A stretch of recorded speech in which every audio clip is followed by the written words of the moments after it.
Can conflict end with a signature alone?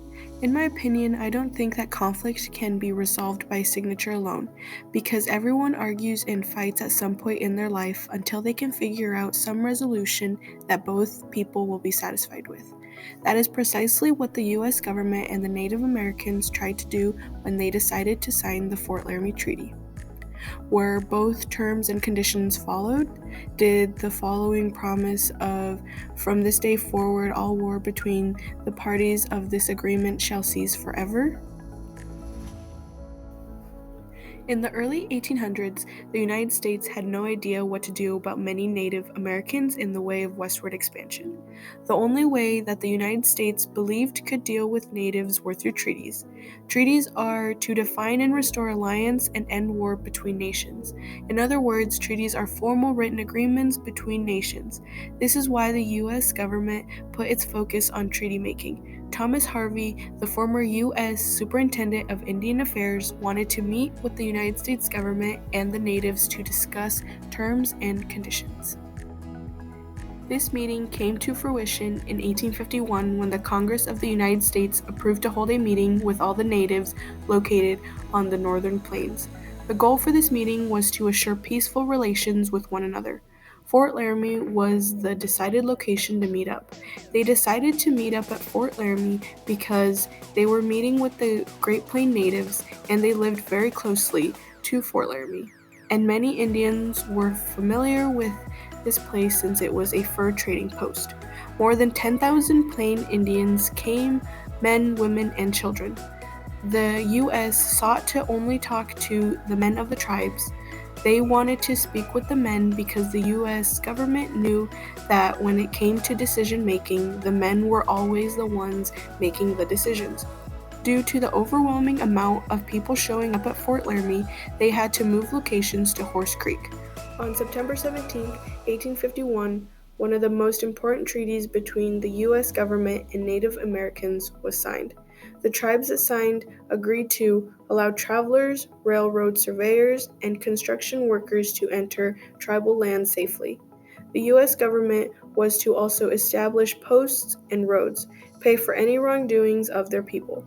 For example, if a Native American were to try to commit treason, the tribe of said native would have to find a way to resolve that issue.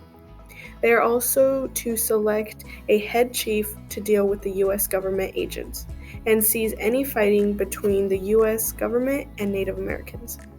The U.S. government agreed to protect Native Americans from U.S. citizens and deliver annuities if the treaty terms were upheld.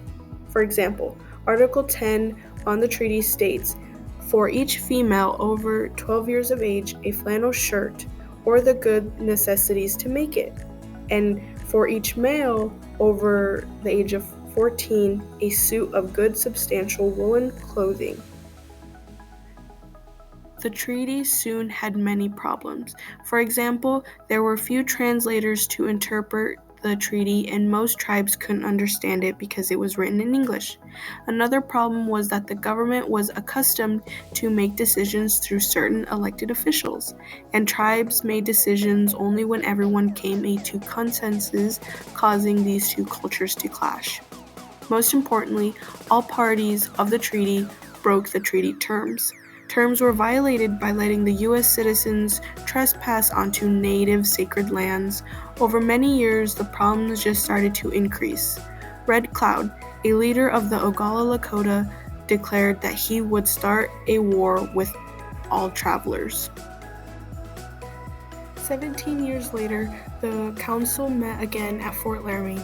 The policy was to place all Native American tribes on reservations. The Treaty of 1868 established the Great Sioux Reservation in the Black Hills of South Dakota, and the United States government promised to close the Bozeman Trails. The agreement had to be signed by 3/4 or 75% of males of the tribes. Many Lakota and Sioux agreed to the treaty because most already lived on Sioux Reservation. Others cooperated with the terms but didn't move onto the reservations. Many others didn't want to sign the agreement, and the government saw them as a threat because they refused to sign and continued to hunt northern parts of the reservation.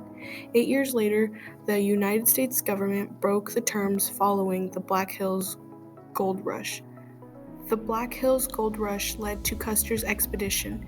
A former Union general, George Armstrong Custer, got a written statement telling him to explore the Black Hills. His traveling team consisted of 1,000 soldiers and about 100 wagons, 70 Indian scouts, 4 reporters, and lastly 2 gold miners, in hope of discovering the gold that was rumored to be at the Black Hills.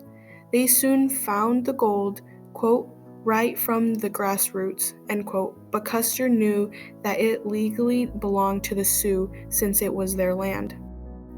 In the fall of 1875, about 15,000 gold miners from all parts of the country started a journey for the Black Hills. Many snuck into the Black Hills, violating the Fort Laramie Treaty of 1868. Many miners were killed and told to leave by the Army and Indians.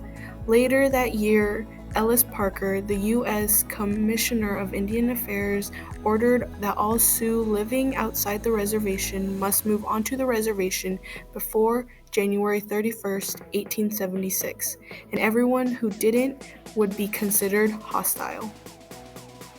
The deadline of January 31st, 1876 passed, and the Great Sioux War began. Then Custer and the 7th Cavalry were defeated in the Battle of the Little Bighorn, and lastly, the Battle of the Rosebud occurred. The Treaty of 1868 was not being honored for many reasons. The party of the treaties were not capable of keeping their promises. For example, the treaty stated that the U.S. government would prevent settlers from moving onto tribal lands, which failed when the Black Hills Gold Rush occurred. The Sioux natives broke the terms by starting a war with the Crow tribes. All parties of the treaties chose to ignore all terms.